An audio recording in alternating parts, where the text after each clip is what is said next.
আমি না জানি কত অপরাধী, আই তোমার সেবায় লাগিলাম না গো। আমি না জানি কত অপরাধী,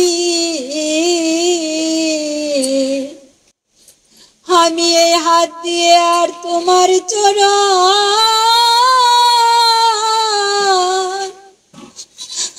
ধুয়াতে পারব না প্রভু। আমার এই বৃথায় জনম, আমার এই বৃথা জনম, হে প্রভু এই হাত যদি তোমার সেবায় না লাগলো, আমার এই দেহের কিবা প্রয়োজন আছে বলো। আমার এই হাত তোমার সেবায় যদি না লাগিল,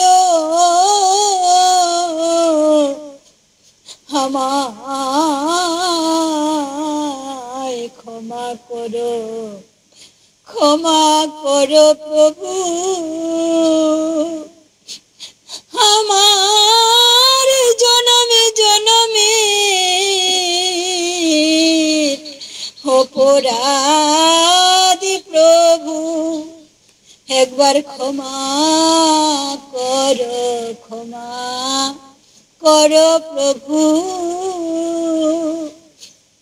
অনাদিরাদি গোবিন্দের শ্রীচরণে নয়নের জল দিয়ে এই ভক্ত কাঁদিছে, আর গোবিন্দকে বলছে আমার এই হাতের আজই শেষ সেবা, আগামীকাল থেকে প্রভু এই হাত আর থাকবে না।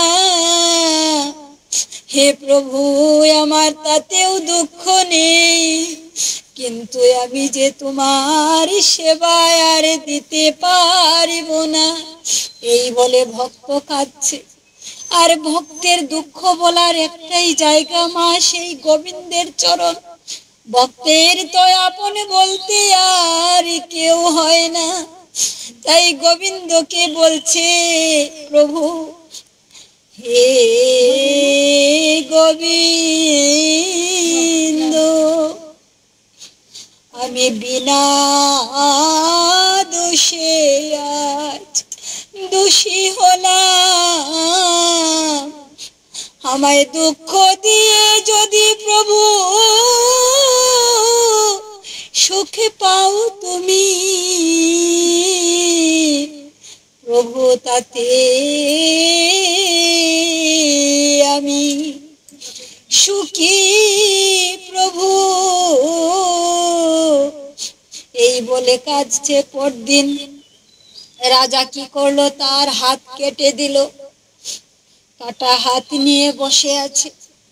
পাশের গ্রামে শুনতে পেল এক জ্যোতিষী আছেন, জ্যোতিষী নাকি অতীত এবং বর্তমানের কথা বলতে পারেন। তাই উনার জানতে ইচ্ছে হলো যে আমার গত জন্মে কি পাপ করেছি, অবশ্যই আমার কোনো খারাপ কর্ম ছিল, নয়তো কেন আমার হাত কাটা যাবে। এই যে মা বলেছিলাম যে যদি কেউ গোবিন্দকে ডাকে, তার যদি হাত কাটার কথা থাকে, একটা আঙ্গুলের মধ্য দিয়ে ফাড়া চলে যায়। এই যে তার মৃত্যুদণ্ডের কথা ছিল, কিন্তু তার একটা হাতের উপর দিয়ে চলে গিয়েছে, সে কিন্তু বেঁচে আছে। এই জন্য ভগবানকে ডাকে বলেই তার কর্মের খণ্ডন হয়েছে।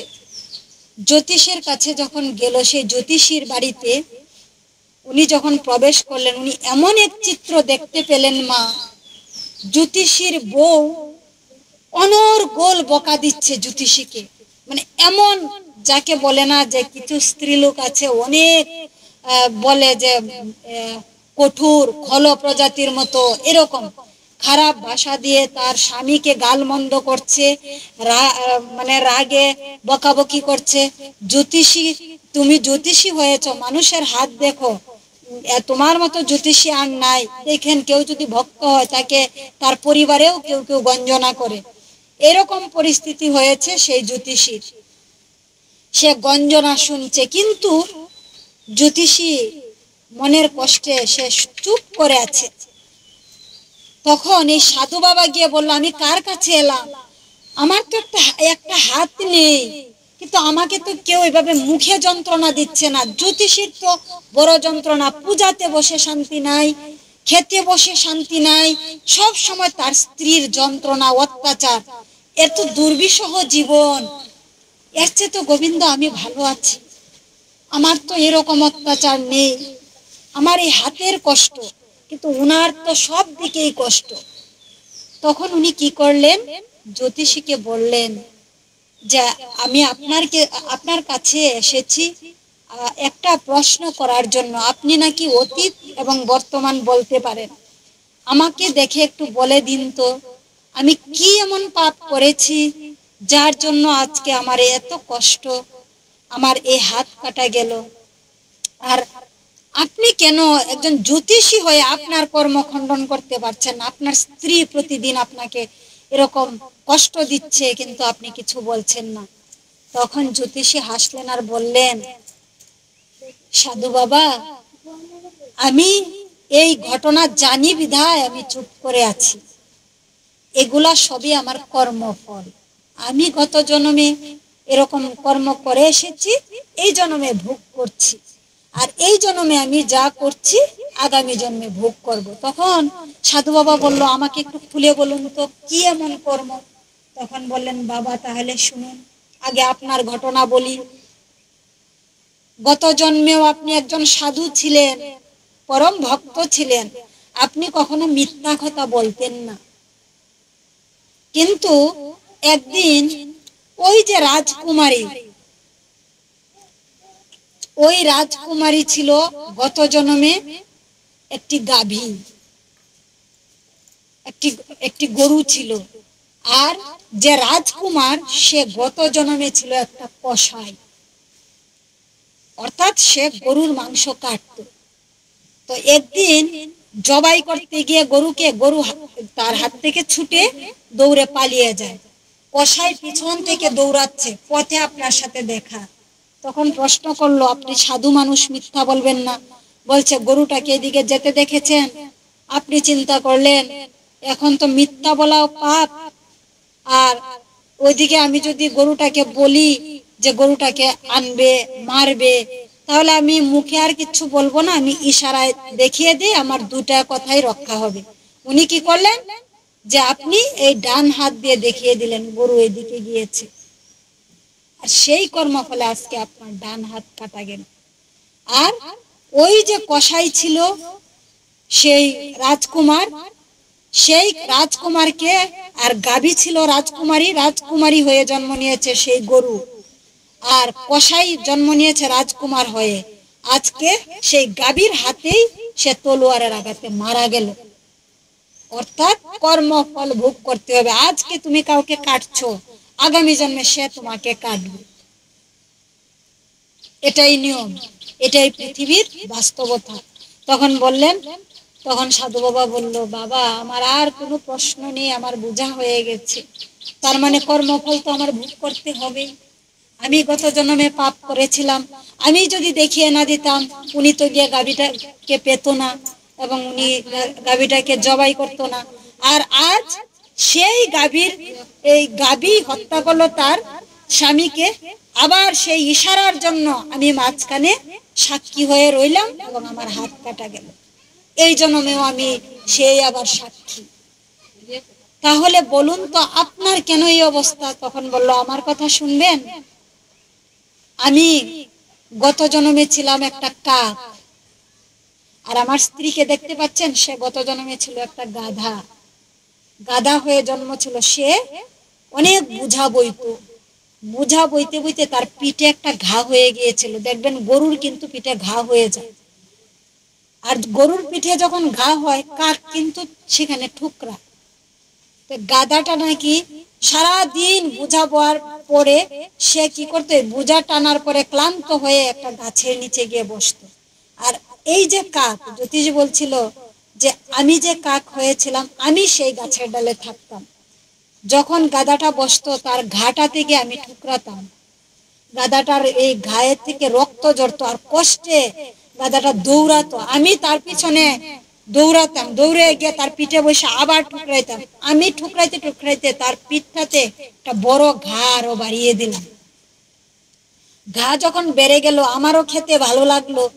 আমি কি করতাম, এই গাধাকে খুঁজে বের করতাম কোথায় থাকে আর তার পিঠে এরকম ঠুকরাইতাম। গাধাটা অনেক কষ্টে, একদিন আমি এমন ভাবে তাকে ঠুকরাচ্ছিলাম, কারণ অনেক তার জায়গাটা পচে গেছিল।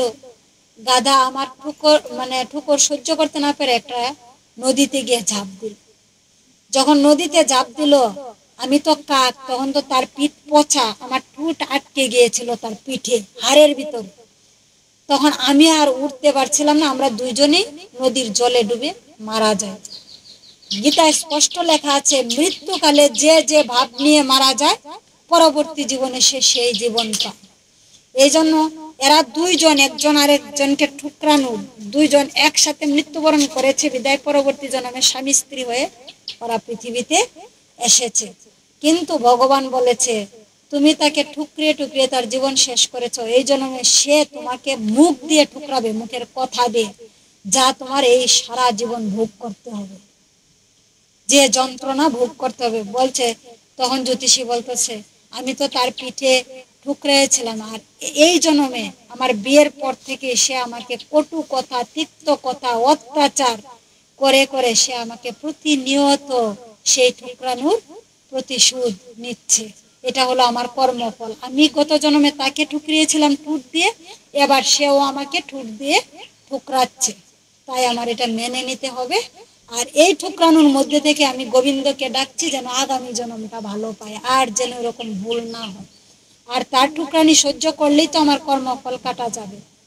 এই জন্য মা, আমরা যাই দেখি সংসারে মনে করতে হবে এটা আমার বিগত জন্মের কর্ম, আমার কর্মফল এরকম ছিল, তাই আমার কপালে এত দুঃখ, এত কষ্ট, এত অত্যাচার, নির্যাতন। এখন এটা থেকে মুক্তির জন্য ভগবানকে আমরা ডাকি যেন একটু কমিয়ে দেয় ভগবান, যে ভগবান একটু কমিয়ে দাও। কারণ এই যে জ্যোতিষী তার স্ত্রীর নিয়ত যন্ত্রণা সহ্য করছে, কিন্তু উনি সহ্য কেন করতে পারছেন, উনি অতীতটা দেখতে পেয়েছেন বিদায়। কিন্তু আমরা তো আমাদের অতীত দেখতে পাই না, তাই আমাদের সহ্য হয় না। আমাদের অতীতেও আমাদের কর্ম এরকম ছিল, তাই আমরা এরকম কষ্ট ভোগ করছি। এই জন্য ভগবান বলছে পৃথিবীতে আমরা আসছি আমাদের কর্মফল ভোগ করার জন্য। এই জন্য এই কর্ম আমাদেরকে পরবর্তী জীবনেও এই জন্মের কর্ম আমাকে ভোগ করতে হবে। এই জন্য সবাই চেষ্টা করে যে যা জন্ম দুঃখ এই জন্মেই দাও গোবিন্দ, আগামী জন্ম যেন এরকম না হয়। প্রভু আমাদের জন্ম জন্মান্তরের অপরাধ ক্ষমা করো, প্রভু আমাদেরকে প্রেম ভক্তি দান করো।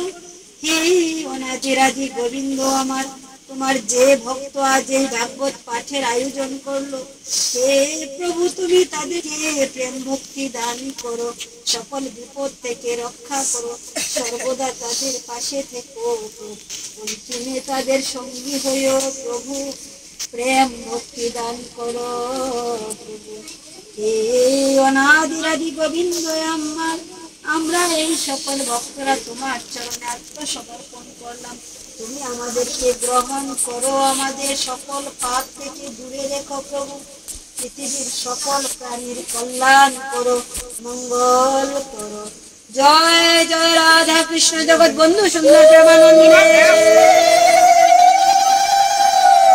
রাধা কৃষ্ণ।